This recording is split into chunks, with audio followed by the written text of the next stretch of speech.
नमस्कार विद्यार्थी मित्रांनो. तर आज आपण पाहणार आहोत प्रॅक्टिस सेट 12.2 मधील चौथा प्रश्न. मागच्या व्हिडिओत तिसरा प्रश्न आपण पाहिलेला आहे. तर या प्रश्नाच्या वरती आपल्याला दिसत आहे स्टार. पाहूया आता सोपा आहे की अवघड. तर क्वेश्चन म्हणतो find 3 consecutive whole numbers whose sum is more than 45 but less than 54. तर त्याआधी आपल्याला माहिती पाहिजे की कॉन्सिक्युटिव्ह होल नंबर म्हणजे काय. तर कॉन्सिक्युटिव्ह म्हणजे क्रमवार म्हणजे एकानंतर एक येणारे. जसे आपले 1, 2, 3 एकानंतर एक येतात, तसेच 4, 5, 6 हे पण काय एकानंतर एक येणारे. 19, 20, 21 हे पण एका पाठोपाठ येणाऱ्या संख्या. तर कशा आहेत ते 19मध्ये आपण काय केलं आहे एक ॲड केला 20 झालं. तर 19मध्ये परत 2 ॲड केले 21 भेटलं. 19, 20 आणि 21 ह्या 3 काय झाले आपल्या क्रमवार म्हणजे कॉन्सिक्युटिव्ह नंबर. होल नंबर्स म्हणजे काय, तर होल नंबर्स म्हणजे 0पासून सुरू होणाऱ्या संख्या. 0, 1, 2, 3, 4, 5, 6 पूर्ण होल नंबर्स. त्यानंतर प्रश्न असा म्हणतो की find the sum of 3 consecutive whole numbers. तर कॉन्सिक्युटिव्ह होल नंबर्स कोणती गृहीत धरायची. तर कॉन्सिक्युटिव्ह जी गोष्ट माहिती नाही आहे तिला आपण काय करतो एक्स गृहीत धरतो.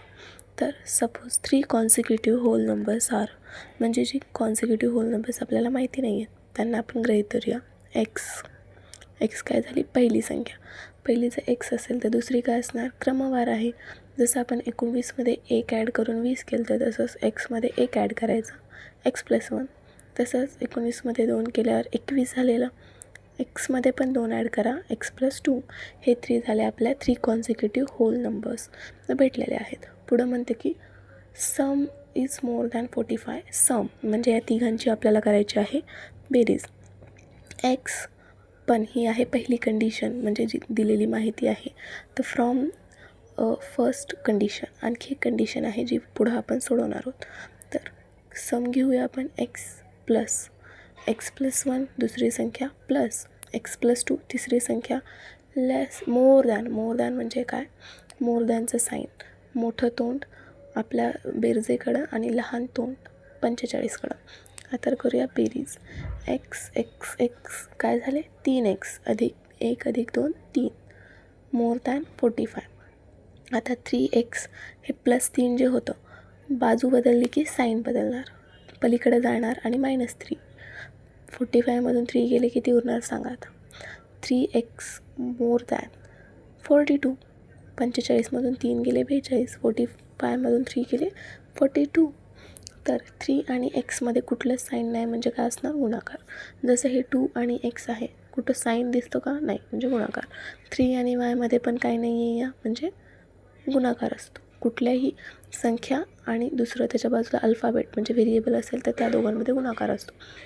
मग पुढं वायची किंमत काढायची असेल पुढं 1 दिलं आहे तर काय केलं आपण गुणाकाराचं भागाकारामध्ये घेऊन गेलो. त्याचप्रमाणे हे जे 3 आहे ते पण 42 सोबत भागाकारात जाणार 42/3. तर एक्स भागाकार काय येणार 3 1 जा 3 12 झाले 3 4 जा 12. म्हणजे एक्स इज मोर दॅन 14पेक्षा मोठा आहे म्हणजे काय असणार 15 असू शकतो. 15 गृहीत धरूया. जर एक्स 15 असेल तर x+1 असणार 15+1 म्हणजे 16 आणि x+2 असणार 15+2 म्हणजेच आपलं 17. तर पहिल्या कंडिशननुसार आपल्याला 3 क्रमगत संख्या मिळालेल्या आहेत 15, 16 आणि 17.